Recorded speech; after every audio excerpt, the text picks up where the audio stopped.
नमस्कार। आप लोगों से इस संवाद को स्थापित करने के पीछे हमारी जो मंशा है वो ये है कि कोरोना क्राइसिस ने पूरी मानवता को आज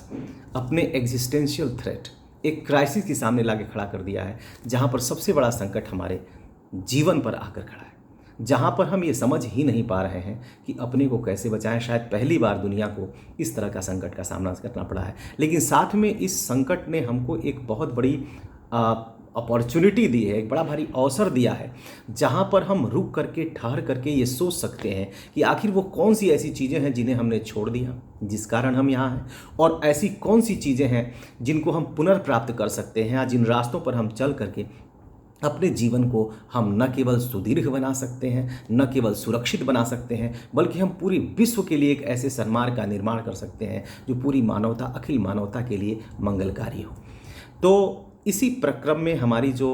इच्छा है आपसे एक संवाद स्थापित करने की, तो हम इसके साथ कई सीरीज़ जो भारतीय जीवन मूल्यों पर आधारित होंगी, ऐसे मूल्यों पर आधारित होंगी जो इंडिया वर्सेस रेस्ट पर नहीं होगा, पश्चिमी सभ्यता की आलोचना पर नहीं होगा, बल्कि भारतीय मूल्यों और उन सभ्यता के जीवंत तत्वों को जो पूरी विश्व मानवता के लिए ज़रूरी है और विश्व मानवता उनके गुण और दोष के आधार पर उन्हें स्वीकार कर सकती है। हम याद दिलाना चाहेंगे कि भारत ने कभी भी अपने पूरे इतिहास के दौरान एक से एक प्रतापी राजा हमारे देश में हुए, लेकिन हमारे वो जीवन मूल्य ही थे, चाहे वो अगर हम इतिहास से शुरुआत करते हैं तो चंद्रगुप्त से लेकर के, फिर उसके आगे चलते हैं तो अशोक से लेकर के, और आधुनिक काल तक अगर हम आने की कोशिश करें तो भी भारत ने सबलतम होने की स्थिति में भी हमने किसी के ऊपर आक्रमण नहीं किया है। कारण ये था कि हमने अपनी संस्कृति से उपजे हुए उस धर्मघोष को अपनाया जो यथालाभ संतोष के आधार पर, जो परहित सरिस धर्म नहीं भाई को अपना मानता है, जो जीवन के उन मूल्यों को मानता है जहाँ पर वृक्ष, पेड़ पौधे और नदियों को हम संबंधियों के आधार पर देखते हैं, जहाँ नदियाँ हमारी माताएं हैं, वृक्ष कहीं हमारे पिता हैं तो कहीं हमारे पुत्र हैं।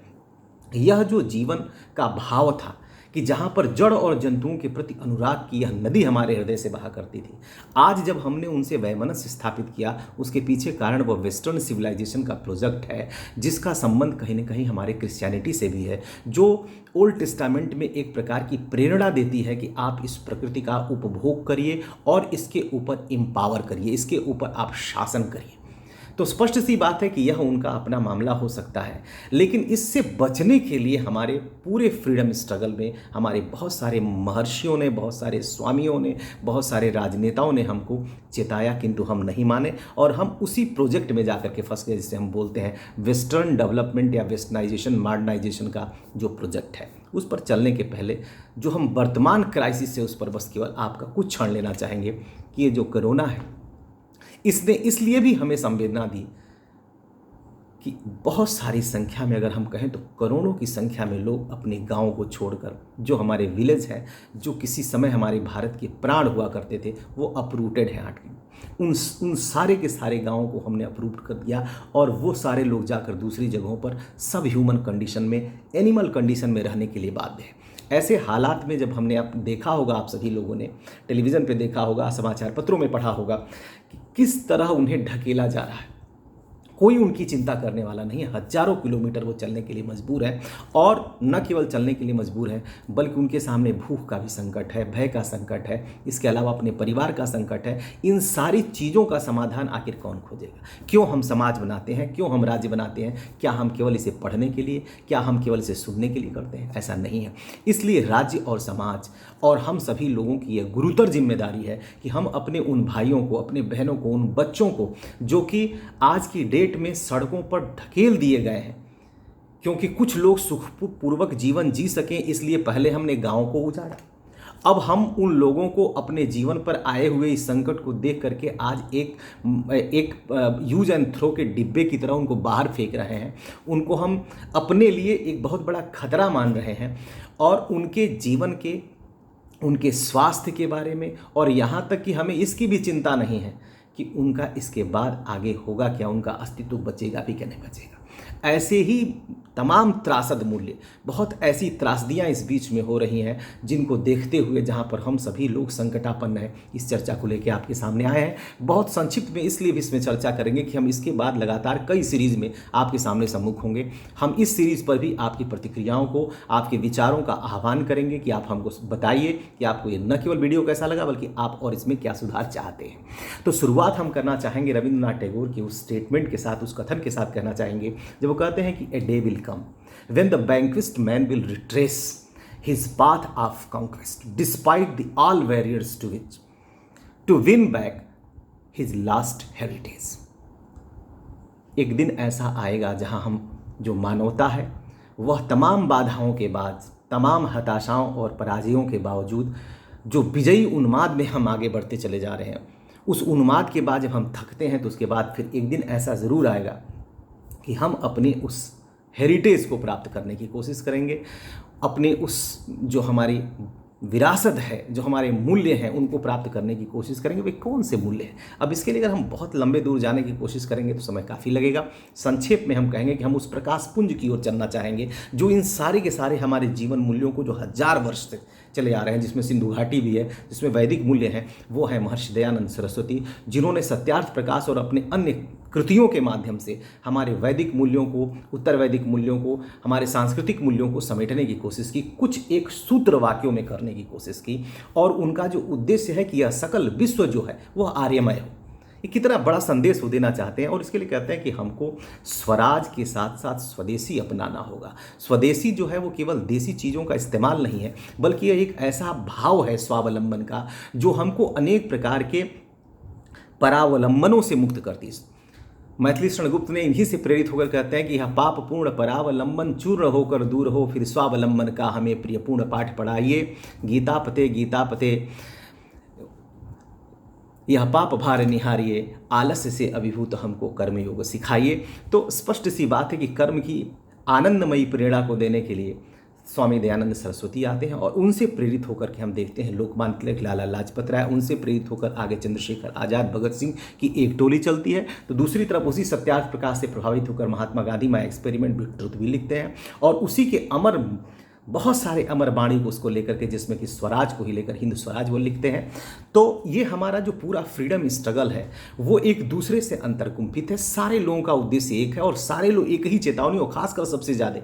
महात्मा गांधी हमको चेतावनी देते हैं, समझाते हैं, अपने कर्मों के माध्यम से बताते हैं कि हमको वेस्टर्न सिविलाइजेशन के जो डिवास्टेटिंग इम्पैक्ट है, जो उसका विनाशकारी प्रभाव है, कि एक तरफ हम गाँव को तोड़ रहे हैं, बड़े बड़े ऊंचे बांध, बड़ी बड़ी फैक्ट्रीज, बड़े बड़े कारखाने हम लगा रहे हैं और उसके माध्यम से जो विनाश हो रहा है, एक तरफ तो हमको विकास दिखाई दे रहा है जो चमकदार, चमक दमक बहुत दिखलाई पड़ रहा है, लेकिन दूसरी तरफ जो भारी विनाश हो रहा है कि जहाँ पर हम लोगों को गांव से उखाड़ रहे हैं, उनकी संस्कृति से उनको दूर कर रहे हैं, उनकी सभ्यता से दूर कर रहे हैं, उनके मूल से दूर कर रहे हैं, उनकी सृजनात्मकता से दूर कर रहे हैं, उनके स्वत्व से दूर कर दे रहे हैं, जहाँ उन्हें रस मिलता है, उन्हें जीवन का रस मिलता है। और किस लिए? क्योंकि कुछ लोग जिनके पास बहुत अपार संपदा है, उनकी सेवा के लिए उनको ला करके हम स्पंदनहीन मशीनों में तब्दील कर दे रहे हैं। हम उनका मशीनीकरण करने का प्रयास कर रहे हैं। और माइकल शूमाकर के शब्दों में अगर कहें तो आधुनिक सभ्यता जो है वह मनुष्यों को मशीन बनाती चली जा रही है, हृदयहीन बनाती चली जा रही है, उन्हें एलियनेशन की तरफ ढकेल रही है। तो दूसरी तरफ वह मशीनों में प्राण डाल रही है। आप देख रहे होंगे किस तरह रोबोटिक्स, जिस तरह से आपकी आर्टिफिशियल इंटेलिजेंस चल रही है कि मशीनों में स्पंदन, फीलिंग डाली जा रही है और वहीं पर मनुष्य जो है प्राणहीन होता जा रहा है। ऐसी स्थिति में आज आवश्यकता है, जो रविंद्रनाथ टैगोर कहते हैं कि we have to win back our last heritage. How we can do this thing? तो हमें अपने उस शाश्वत मूल्यों की तरफ चलना होगा, जिनके अंदर गांधी कहते हैं कि भारत की जो स्वतंत्रता है वह भारत के लिए ज़रूरी नहीं है, बल्कि भारत की स्वतंत्रता तो भारत से भी ज़्यादा दुनिया के लिए ज़रूरी है, क्योंकि भारत ने ही दुनिया को यह सिखाया, भारत का जो हिंदू धर्म है उसने दुनिया को सिखाया कि सभी धर्म सत्य हैं। हमने कभी नहीं कहा कि तुम गलत हो, हमने ये भी नहीं कहा कि हम तुमसे श्रेष्ठ हैं। हमने तो अखिल विश्व के कल्याण की कामना करने की क्षमता रखी और बहुत ही सबल होने के बाद भी, चाहे हम अशोक रहे हों, चाहे हम समुद्रगुप्त रहे हों, चाहे हम आगे आने के बाद से पृथ्वीराज चौहान रहे हों, हम किसी भी परिस्थिति में दूसरों का हड़पने का प्रयास नहीं किया और हमने हमेशा धर्म विजय में विश्वास किया। ऐसी स्थिति में हमको इस बात का ध्यान रखना होगा कि हम अपने कुछ मूल्यों पर विचार करें, जो हम आने वाले वीडियोस में ही विचार आपसे करेंगे। हमारा बस जो दो एक संक्षिप्त है कि हमारे संस्कृति का मूल रहा है कि हमें जो भगवान श्री राम जब मिलते हैं सबरी से और नौधा भक्ति का उपदेश देते हैं, तो उसमें जो 8वें नंबर पर भक्ति आती है, यथा लाभ संतोषम सपने हो नहीं देखो परिदोषा। तो एक व्यक्ति जो यथा लाभ संतोष, आज की स्थिति यह है कि कोई व्यक्ति अगर संतोषी है, कम में जीना चाहता है, उपहास का पात्र हो जाता है। क्योंकि आपको कई शहरों में मकान चाहिए, आपको कई जगह प्लाट चाहिए, आपको अनंत धन चाहिए, आपकी अभिलाषाओं का कोई अंत नहीं है। और आज उसी ने आज हमको और आपको ऐसी स्थिति में ला के रख दिया है कि जहां पर हमारी नीड का सुरक्षा की तरह से मुंह पड़ गया, वह नीड ग्रीड का रूप धारण करती चली जा रही है। हम पहचान ही नहीं पा रहे हैं कि हमारी जो वास्तविक नीड है उसको हम कैसे बहुत कम में पूरा कर सकते हैं। इस लॉकडाउन ने जो हमको अपने अपने घरों में रोका है, हम आज की डेट में बहुत अच्छे से समझ सकते हैं कि हमारा काम कितने कम में चल जा रहा है, हम कितनी कम जगह में रह ले रहे हैं, हम कितने कम से कम चीज़ों का उपभोग करके भी उतने ही स्वस्थ और आनंद रह रहे हैं। एक अलग बात है कि हम आपको ध्यान दिलाना चाहेंगे कि वो बहुत सारी ऐसी बड़ी जनसंख्या है जो भूख से मर रही है, जो सड़े हुए केले खाने के लिए बाध्य है, जो हजारों किलोमीटर पैदल चलने के लिए बाध्य है। यह बात उनके लिए नहीं लागू हो रही है, हम तो उनकी बात शुरू में ही की और हम आगे भी करते रहेंगे। हमने आपसे इतना कहा कि वे लोग जिनके ऊपर समाज की जिम्मेदारी है, गुरुतर भार है, उन्हें आज यह सोचने की जरूरत पड़ी है कि वे अपनी आवश्यकताओं को कैसे सीमित कर सकते हैं, अपनी ग्रीड को कैसे पहचान सकते हैं, किस तरह से वे ईशोपनिषद के उस महान वाक्य की तरफ ध्यान दे सकते हैं कि ईशावास्यमिदं सर्वम यत् किंचित जगत्याम जगत तेन तक्तेन भुंजीथाम माँ कस्वसिद्ध धनम गृथम। तो सवाल ये उठता है कि किसी भी स्थिति में हम किसी भी के धन की तरफ कोई भी लालच न करें। लेकिन उससे भी बड़ी बात है, यह तो एक उपदेश की बात होगी कि मनुष्य को त्यागपूर्वक भोग करना है। इस त्यागपूर्वक भोग को ही ध्यान में रखते हुए, जिसको गीता कहती है कि यज्ञायाचरतः कर्म, जो आपका कर्म ही जो है, जिस दिन यज्ञ बन जाएगा उसमें बाकी सारी चीज़ें अपने आप ही प्रवीलित हो जाती, सारी की सारी चीज़ें अपने आप ही मिल जाएंगी। तो हमारा कर्म जिस दिन यज्ञ हो जाएगा, जिस तरह से हम कर्म योग को अपनाने की कोशिश करेंगे, तो चाहे गांधी जी हों, चाहे तिलक हों, चाहे हमारे जितने भी महापुरुष स्वामी दयानंद सरस्वती तक हुए हैं, सब ने इस बात को बताने की कोशिश की है कि किस तरह से हम अपने जीवन को ऋषितुल्य बना सकते हैं। गांधी इसके लिए खासकर एक ट्रस्टीशिप का सिद्धांत लेकर के आते हैं, जिस पर हम चर्चा अपने अगले वीडियो में करेंगे। इसमें संक्षिप्त में आपको बताते हैं कि जो ईशोपनिषद की वह बात है कि तेन तक्तेन भुंजीथाम, हम अपना भोग भी त्याग की तरह करें और त्याग को भी भोगमय बना दें। जिस दिन हमारा यह भाव होगा कि यह शरीर जो है वह केवल उपभोग को करने के लिए एक डिब्बा मात्र नहीं है, यह एक अथाह सागर नहीं है जिसमें सुखों में हमें डुबकी लगाना है, बल्कि यह एक मंदिर के समान है जहाँ पर हमें हर एक चीज़ को ध्यान में रख के इसके अंदर डालना है। जिस दिन हम पावर को, दुनिया को प्रेम करने के लिए, जिस दिन we will start seeking the power to love the humanity, when we will have power for love not love for power, हमें उम्मीद है कि हम उस स्थिति में आकर खड़े होंगे जहां अखिल विश्व की मानवता जो है उसके लिए भारत वह मार्ग दिखा सकेगा। जिस दिन हम पर उपकार वचन मन काया परहित सरिस धर्म नहीं भाई, ये हमारे जो मूल्य हैं, ऐसे ऐसे हम अपने तमाम मूल्यों पर आने वाले वीडियोज़ में आपसे चर्चा करेंगे। लेकिन आज हम अपने को बहुत ही लिमिटेड किए हैं इस कारण से कि हम आपकी प्रतिक्रिया जानना चाहते हैं कि क्या इस लेक्चर सीरीज़ को आगे भी चलाया जाए, जहाँ पर हम ट्रस्टीशिप की फिलॉसफी को, जहाँ पर हम जो यथालाभ संतोषम पर चर्चा करने की कोशिश करें। तमाम वैदिक ऐसे मूल्य हैं जहाँ पर हमारी ग्राम पंचायतें हुआ करती थी, हमारे ग्राम गणराज्य हुआ करता था। आज उस गाँव को फिर से जीवित करने की ज़रूरत है। आज हमको अप्रोप्रिएट टेक्नोलॉजी अपना करके हम उस गाँव में उन लोगों को, हम सभी लोगों को जो गाँव से जुड़े हुए हैं, वहाँ जाकर न केवल हम खुशहाल रह सकते हैं बल्कि अपने जीवन को और भी आगे ले जाने के रास्ता बना सकते हैं। सवाल ये उठता है कि क्या सरकार की दृष्टि, क्या समाज की दृष्टि, क्या हमारे उद्योगपतियों की दृष्टि, या क्या विश्व उद्योगपतियों की दृष्टि इस ओर जाएगी कि हम क्यों गाँव को उजाड़ रहे हैं? क्या अगर वहाँ पर संसाधनों को हम इस्तेमाल करते हैं, अगर हम वहाँ पर तमाम मूलभूत, न बहुत सारी सुविधाओं की वहाँ ज़रूरत है, अगर मूलभूत सुविधाओं की भी वहाँ पर व्यवस्था कर दी जाए तो कोई भी व्यक्ति स्वेच्छया उतना दूर जाने के लिए तैयार, हम सभी गाँव में रहने के लिए तैयार हैं। सवाल ये उठता है कि उन गाँवों को बचाने से, बसाने से न केवल